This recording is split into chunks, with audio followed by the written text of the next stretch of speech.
এই গ্রামটার নাম গোবিন্দপুর। গোবিন্দপুরের মানুষজন আজ বেশ চুপচাপ, যেন মনের ভেতর কেমন একটা খচখচানি। গোবিন্দপুর গ্রামের সঙ্গে লাগোয়া আরেকটি গ্রাম বসুন্দিপুর। বসুন্দিপুরের গ্রাম প্রধান রাঘববাবু এবারে দুর্গাপুজোয় দেখিয়েছেন দারুণ দাপট। তিনি খুব বড় এবং দামি সুন্দর আলপনা করা নৌকায় প্রতিমার বিসর্জন দিলেন। লোকের মুখে মুখে শুধু সেই নৌকার জৌলুসের গল্প। অন্যদিকে গোবিন্দপুরের প্রতিমা গেল একেবারে সাধারণ কাঠের নৌকায়। গ্রামের প্রধান নলিনীবাবুকে বসুন্দিপুরের রাঘববাবু সবার সামনে টিটকিরি কেটে দিলেন। ওই নলিনীর গ্রামে এখনো ভাটার নৌকা চলে, এদিকে আমাদের গ্রামে রাজা জমিদারদের মতো বিসর্জন হয়। এই কথায় গোবিন্দপুরের মান সম্মান একেবারে কেটে গেল। শোনা যাচ্ছে নলিনীবাবু চুপচাপ বসে নেই। তিনি নাকি ঠিক করেছেন আগামী পুজোতে কলাইডাঙ্গার হাট থেকে সবচেয়ে বড়, সবচেয়ে চমকদার নৌকা বিসর্জনের জন্য নামাবেন, যাতে আর কোনোদিন কেউ তাকে অপমান করবার সাহস না পায়। গায়ের বটগাছটা গোবিন্দপুরের প্রাণকেন্দ্র। তার তলায় আজ 4 জন দাঁড়িয়ে, রমেশ, দীনেশ, রামু কাকা আর শ্যামল খুঁড়ো।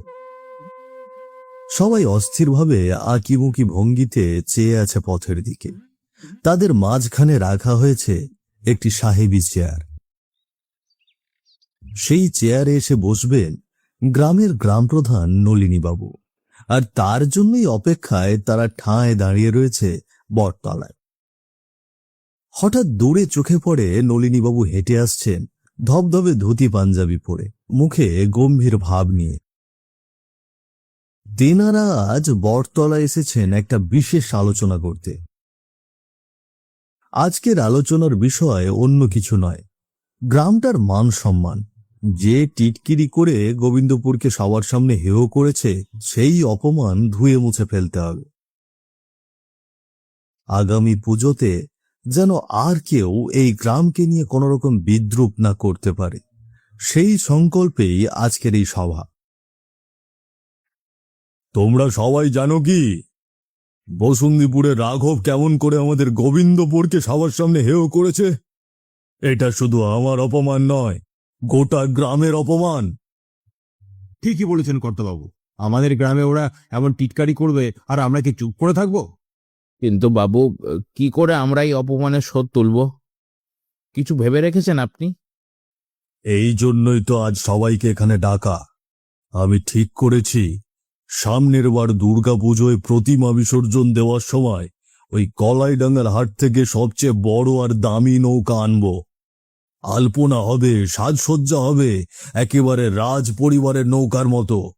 তখন সবাই বুঝবে গোবিন্দপুরকে ছোট করা যায় না। বাবু, আপনার কথায় জোর আছে, তবে এ লড়াইয়ে আপনিই ভরসা। আমরা সাধারণ মানুষ, আপনার সাথেই থাকব। ঠিক কথা খুড়ো, সামনের বার এমন নৌকা আনা হবে যে রাঘব বাবু দাঁড়িয়ে দাঁড়িয়ে মাথা নিচু করে দেখবে। হ্যাঁ, মনে রেখো তোমরা, এ শুধু নৌকা কেনার কথা নয়, এ হলো আমাদের গোবিন্দপুরের মান রক্ষার লড়াই। তাই আমরা চাই তোমরা সবাই আমাদের পাশে থেকো। হ্যাঁ বাবু, আমরা পাশে আছি। এই গ্রামের অপমান মানে আমাদেরও তো অপমান। হ্যাঁ, ঠিকই বলেছ খুড়ো, আগামী বিসর্জনে আমরা এমন জাঁকজমক করব যে দূর দূরান্তের মানুষও দেখতে আসবে। তখন রাঘব বাবুর মুখে আর হাসি থাকবে না। বাবু, এত টাকা জোগাড় হবে কি করে? গ্রামের অবস্থা তো সবার জানা। দীনেশ, টাকার চিন্তা করো না, আমি ব্যবস্থা করব। তবে শ্রম আর একতা চাই সবার। নৌকা আনা, সাজসজ্জা সবকিছুতেই তোমাদের হাত লাগাতে হবে। যত খাটুনি হোক মাথা পেতে নেব, কিন্তু এইবার রাঘবকে চোখে চোখ রেখে জবাব দিতে হবে। বাবু, যতদিন প্রাণ আছে ততদিন এই গ্রামকে ছোট হতে দেব না। আপনি সামনে থাকুন, আমরা সবাই পেছনে থাকবো। তাহলে ওই কথাই রইল, তোমরা সবাই মনে রেখো, এই লড়াই শুধু আমার বা কারো একার নয়, এটা গোবিন্দপুরের আত্মসম্মানের লড়াই, আর আমরা সবাই মিলে এই লড়াই জিতবই। আজ বটতলার বাতাস যেন কেঁপে উঠল নলিনীবাবুর দীর্ঘ কণ্ঠে। পাশে দাঁড়ানো রমেশ, দীনেশ, রামু কাকা আর শ্যামল খুড়োর চোখে মুখে তখন এক অদ্ভুত আগুন। কারো দাঁতে দাঁত চেপে ধরা রাগ, কারো চোখে উজ্জ্বল আশা। আলোচনার গুনগুনানি আওয়াজ ছড়িয়ে পড়ল গ্রামের হাওয়ায়। কেউ যেন আবার আজকের আলোচনা শুনে ফিসফিস করছে রাস্তার পাশে দাঁড়িয়ে। বটগাছের ঝিরিঝিরি হাওয়ায় জমে উঠল অচেনা উত্তেজনা। মানুষজন বুঝতে পারল আজকের এই সভা কেবল 4-5 জনের নয়, গোটা গ্রামের মনের কথা। গোবিন্দপুর আর চুপচাপ থাকবে না। সামনের পুজোয় যে কিছু একটা বড় ঘটনা ঘটবে, সেটা যেন সবাই আঁচ করে ফেলল। চায়ের দোকানে ছড়াচ্ছে লণ্ঠনের হলুদ আলো। কানাই, বলাই, জগলু গরম ধোঁয়া ওঠা চায়ের কাপ হাতে বেঞ্চে বসে চা খাচ্ছে এক মনে। গৌরব বাবুর নৌকা না দেখলে তো আর হয় না, যেন ওই নৌকোতেই আছে গোটা দুনিয়ার গৌরব লোকনা। আরে, তোরা রাঘব বাবুর কথা কেন শুনছিস এত? শুনেছি আমাদের নলিনী বাবু এবার এমন নৌকা আনবেন, যা দেখে বসুন্ধীপুর একেবারে চুপ করে যাবে। কি বললি রে জুগলু? তা এমন নৌকা বানাবো নাকি? আরে, এত টাকা পয়সা কোথায় পাবেন নলিনী বাবু? নৌকা বানানো কি ঠাট্টার কথা নাকি? এখন গ্রামে একটাই হাওয়া বইছে, নতুন নৌকা বানানোর তোড়জোড়। খবরটা যেন ঝড়ের মতো ছড়িয়ে পড়েছে চারদিকে। চায়ের দোকানে গেলে বা হাটে বাজারে গেলেই এখন এই নিয়েই আলোচনা। নলিনীবাবুর মনে এই মুহূর্তে একটাই চিন্তা ঘুরপাক খাচ্ছে, যত তাড়াতাড়ি সম্ভব নৌকার হাটে রওনা দেবে। রাঘববাবুর কথায় যে অপমান তিনি সইলেন, তা যেন আগুন জ্বালিয়ে দিচ্ছে তার বুকের ভেতর।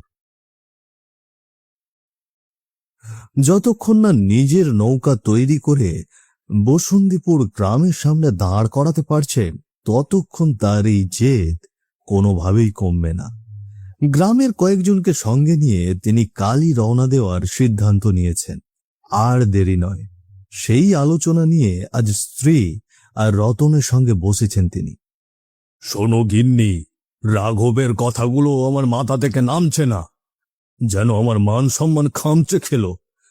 এই অপমান জ্বালা আমি কিছুতেই সইতে পারছি না। কিন্তু এত তাড়াহুড়ো করে যাওয়াটা কি ঠিক হবে গো? রাত দিন শুধু নৌকোর কথাই ভাবছো, তোমার শরীরটা তো ভেঙে যাচ্ছে।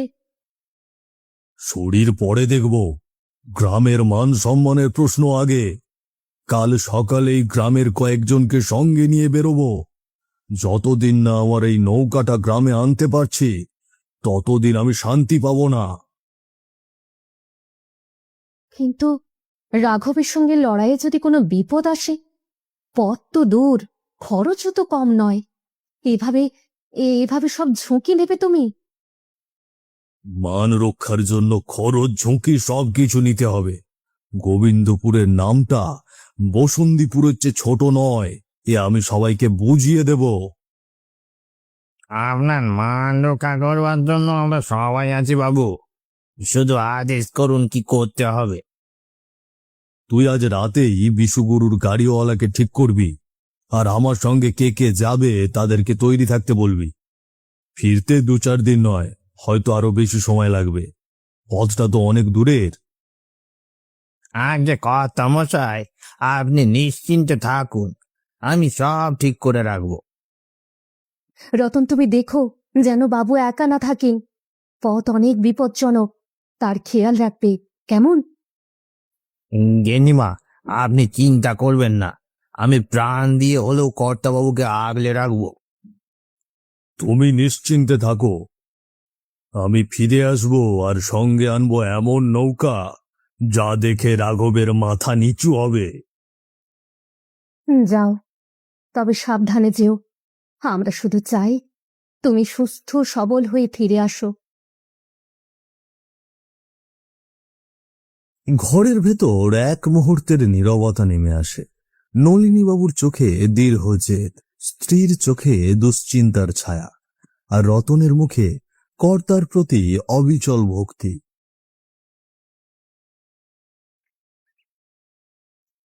আজ খুব ভোরেই কানাইডাঙ্গা নৌকার হাটে রওনা দেওয়ার কথা। গাড়ি প্রস্তুত, শ্যামল খুড়ো আর রামু কাকাও তৈরি। শুধু নলিনীবাবুর জন্যই অপেক্ষা। বসুন্তীপুরে রাঘবের কথায় যে আগুন জ্বলে উঠেছে নলিনীবাবুর মনে, আজ তার প্রথম পদক্ষেপ শুরু হবে। এই গরুর গাড়ির যাত্রা দিয়ে গোবিন্দপুরের মান রক্ষার লড়াই যেন আজই পথে নামল। কই রে, এখনো তো কর্তা মশাই এলেন না। রতন তো বলল খুব সকাল সকাল বেরোবেন, এতক্ষণে উনি আসছেন না কেন? তাই তো বলছি, এতক্ষণে তার আসার নাম নেই। না হয় একটু এগিয়ে গিয়ে দেখি না। হ্যাঁ, এই দাঁড়িয়ে থাকতে থাকতে গরুর গাড়ির গরুরাও বিরক্ত হয়ে যাচ্ছে। রোদ বাড়ার আগে রওনা দেওয়াই ভালো। কর্তাবাবুর তো আগ্রহ বেশি, তা ওনার দেরি কেন? নাকি শেষ মুহূর্তে আবার মত পাল্টায়েন? না খুড়ো, আমাদের কর্তা মানুষটা জেদি। একবার যা ঠিক করেছেন তা করেই ছাড়বেন। এইবারও তাই হবে।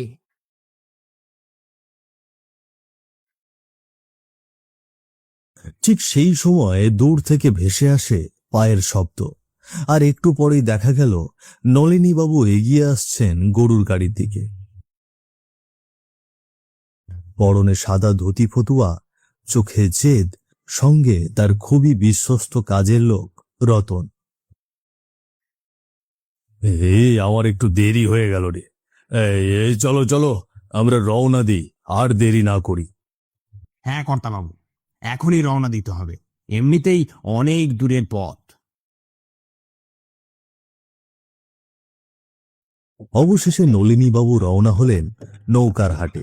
চোখে মুখে দৃঢ়তা, যেন নৌকা আজই তিনি সঙ্গে করে নিয়ে আসবেন। কি গো খুঁড়ো, তোমরা সবাই প্রস্তুত তো? আজ থেকে লড়াই শুরু। আমরা হাটে গিয়ে নৌকা পছন্দ করে বায়না দিয়ে তবে বাড়ি ফিরব, আর বলবো যত তাড়াতাড়ি সম্ভব নৌকাটা তৈরি করে দিতে। তারপরের কাজ হবে নৌকাটাকে নিয়ে এসে আমরা আলপনা করব সুন্দর করে, একেবারে রাজকীয় করে তুলব। তা আপনি যেমনটা বলবেন কর্তা মশাই, একটা নৌকো বানাতে অনেক সময় লাগে। সবে তো দুর্গাপুজো শেষ হলো, আবারও 1 বছর তা ফিরে আসতে। এর ফাঁকে যেন সবকিছু তৈরি হয়ে যায়, তাহলেই হবে। তার আগে ঠিক হলে কি কথা, তার আগে নৌকাটা তৈরি হতে হবে। এবারের পুজোয় যেন আমরা প্রতিমা বিসর্জন দিতে পারি রাজকীয় নৌকায়। অনেক আলোচনা, সলা পরামর্শ সবকিছু শেষ করে অবশেষে তাদের যাত্রা শুরু হলো। গোবিন্দপুরের মান রক্ষার ভার যেন এই গরুর গাড়ির চাকায় গড়াতে লাগলো। নলিনীবাবুর চোখে মুখে দৃঢ়তা, মনে মনে তিনি ইতিমধ্যেই কল্পনা করেছেন রাজকীয় নৌকা সাজানো, রঙিন আলপনা, আলো ঝলমলে সাজসজ্জা। তার মনে একটাই সংকল্প, যে অপমান গোটা গ্রামকে কুড়ে কুড়ে খাচ্ছে, সেই অপমান ধুয়ে দিতে হবে আসন্ন বিসর্জনে। হঠাৎ আকাশটা কালো মেঘে ছেয়ে যায়, যেন মুহূর্তেই দুর্যোগ নামবে। এখন তাদের আশ্রয়ের দরকার। আশেপাশে কোনো ঘরবাড়ি ও মানুষজনের দেখা মিলছে না। হঠাৎই চোখে পড়ে রাস্তার পাশে একজন লোক দাঁড়িয়ে আছে। বিশু গরুর গাড়ি থামিয়ে দেয়। এই যে দাদা, কালাইডাঙ্গা নৌকার হাট আর কত দূর? আমরা অনেক দূর থেকে এসেছি দাদা, ও পথটা আমাদের ভালো জানা নাই। আপনারা কোথায় যাবেন বলছেন? কানাইডাঙ্গা নৌকার হাটে? হ্যাঁ, নৌকার হাটে যাচ্ছি। শুনেছি এখানে বড় বড় নৌকা বানায়। আরে বাবা, আপনারা কি জানেন না নাকি কানাইডাঙ্গার নৌকার হাট তো কদিন আগেই শেষ হয়ে গিয়েছে। একটা ভয়ানক ঘূর্ণিঝড়ের দুর্যোগে শেষ হয়ে গেছে। সেই থেকে ওই জায়গায় আর নৌকার হাট বসে না। কেই বা বসবে, কারিগর তো সব মারা গেছে। কি বলছো? তবে কি আমরা ভুল পথে চলেছি? তুমি আমাদের পথ আটকানোর জন্য সব গল্প গাছা শোনাবে না। আমরা শুধু জিজ্ঞেস করেছি কত দূর যেতে হবে, পথ বলো ব্যাস। কত কষ্ট করে আমরা রওনা দিয়েছি, আকাশের অবস্থাও ভালো নয়। যদি দূর হয় তবে খুঁজে নিতে হবে, কাছে হলে সোজা হাটেই পৌঁছে যাব। আমি যা জানি তাই বললাম বাপু। ওই জায়গায় আজকাল কেউ যায় না, দুর্যোগের রাতে তো একেবারেই না। মানুষ বলে ওই ভাঙা হাটে ধ্বংসস্তূপে সব অদ্ভুত আওয়াজ শোনা যায়। লোকটা থেমে যায়। চারপাশে যেন হাওয়ার শব্দে গাছের লতাপাতারা কাঁপতে থাকে। গরুর গাড়ির যাত্রীরা পরস্পরের মুখের দিকে তাকায়, রাগ আর অজানা শঙ্কা মিশ্রিত দৃষ্টিতে। কলাইডাঙ্গার নৌকার হাট, যার নাম বহুদূর পর্যন্ত শোনা যায়, আজ তারা এসে দাঁড়ালো সেই হাটে। সামনে যত দূর চোখ যায় শুধু নৌকা আর নৌকা, কিন্তু হাটের মানুষদের চেহারায় একটা অদ্ভুত অস্বাভাবিকতা। তারা নিজেদের মধ্যে ফিসফিস করে কথা বলছে, অথচ ক্রেতাদের দিকে ফিরেও তাকাচ্ছে না। চোখগুলো যেন ফাঁকা, মুখের হাসিটা কেমন যেন প্রাণহীন। নলিনী বাবু আর সঙ্গীরা বুঝতে পারছিলেন না এই হাটে যেন কিছুতেই স্বাভাবিকতা নেই। কি গো খুঁড়ো, তুমি খেয়াল করেছ এরা কেউ আমাদের সাথে কথা বলছে না কেন? হ্যাঁ কর্তাবাবু, অদ্ভুত আচরণ করছে সবাই। আমাদের দেখে তো তারা কিচ্ছু টের পাচ্ছে না। এই কেমন হাট! ক্রেতা দাঁড়িয়ে আছে, অথচ বিক্রেতাদের মুখে একটা শব্দ নেই। নৌকা না বিক্রি করলে হাট বসে কিসের? ওদিকে দাঁড়িয়ে আছে একজন মাঝি, চলো ওর কাছে যাই। সবাই ভুবন মাঝির কাছে গিয়ে দাঁড়ায়। ভুবন মাঝি চুপচাপ দাঁড়িয়ে হাত বোলাচ্ছে নৌকার গায়ে, যেন নৌকার সাথে কথা বলছে নিজের মনে। তার সামনে যে কয়েকজন লোক দাঁড়িয়ে আছে সেদিকে তার হদিস নেই। এই যে দাদা, আমরা নৌকা কিনতে এসেছি, তুমি কিছু বলছো না কেন? আরে আপনারা যদি কথা না বলেন তবে নৌকা কিনবো কি করে? আপনারা ভুল করছেন বাবু, এখানে এই দুনিয়ায় নৌকা বিক্রি হয় না। কি বলছে রে? নৌকার হাটে দাঁড়িয়ে আছি, অথচ বলছে নৌকা বিক্রি নেই। এ আবার কেমন কথা? হ্যাঁ, এখানে যে নৌকা তৈরি হয় তা মানুষকে এই দুনিয়ার এপার থেকে ওপারে নিয়ে যায়। এসব নৌকা মৃত আত্মাদের বহন করে, জীবিতদের জন্য নয়। কি কি বলছো? পরকালে যাওয়ার নৌকা? সেটা আবার কেমন নৌকা রে বাবা?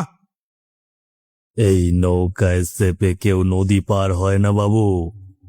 এই নৌকা শুধু আত্মাদের নিয়ে যায়, একবার গেলে আর ফেরত আসে না।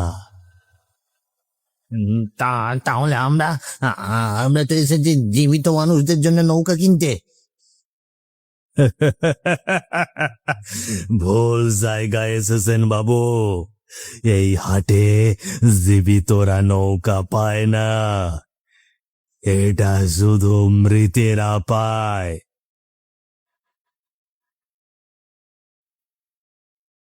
বজ্রপাতের গর্জনে হাট কেঁপে ওঠে। ঝড়ের দমকা হাওয়া চারিদিকে ছেয়ে যাচ্ছে অন্ধকারে। তারপর মুষলধারে বৃষ্টি নামলো ঝমঝম আওয়াজ করে। চারিদিকে ছিটকে ছিটকে উঠছে কর্দমাক্ত কাদা। হাটে দাঁড়ানো বিক্রেতাদের চেহারা আস্তে আস্তে পরিবর্তন হয়ে যায়, আর নিজেদের মধ্যে কি যেন ফিসফিস করে বলতে থাকে। তাদের ফিসফিসানি মিলে যায় একসাথে, কোনো কথা বোঝা যায় না, কিন্তু সেই আওয়াজ ঠান্ডা বাতাসে হাড় হিম করে দেয়। আর তার সঙ্গে গুমোট হাসি, যেন এগিয়ে আসছে মৃত্যু। হাটে দাঁড়ানো নৌকা বিক্রেতাদের মুখগুলো ধীরে ধীরে বিকৃত হতে শুরু করে। মাংস গলে যায়, চোখ থেকে টপ টপ করে রক্ত ঝরে, দাঁত বেরিয়ে যায় ভয়ঙ্কর হাসিতে।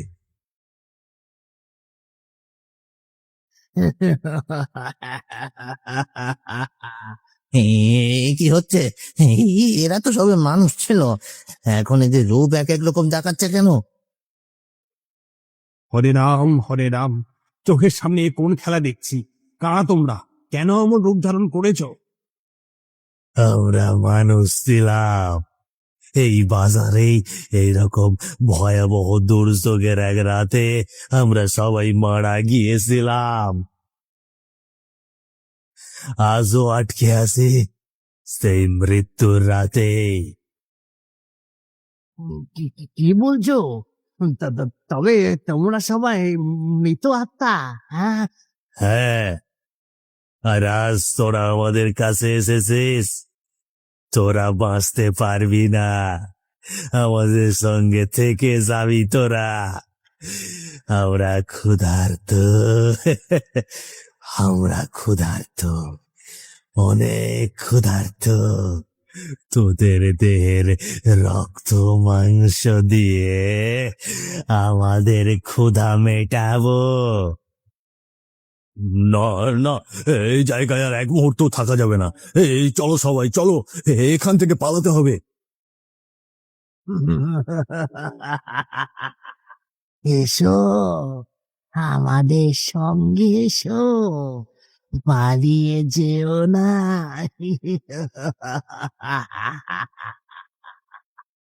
হ্যাঁ, কত মশাই, এই এখনই চলুন, না হলে আমাদেরও এই হাটে আত্মা হয়ে থাকতে হবে। ঝড় বৃষ্টি, হাটে থাকা আত্মা আর দুর্যোগকে পিছনে ফেলে চারজন প্রাণ নিয়ে দৌড়তে শুরু করে। কিন্তু পেছন থেকে ভেসে আসে সেই অশরীরী ডাক।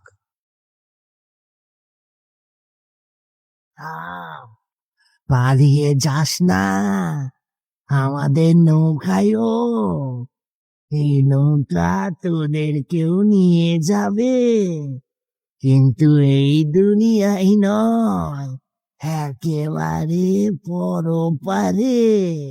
আয়,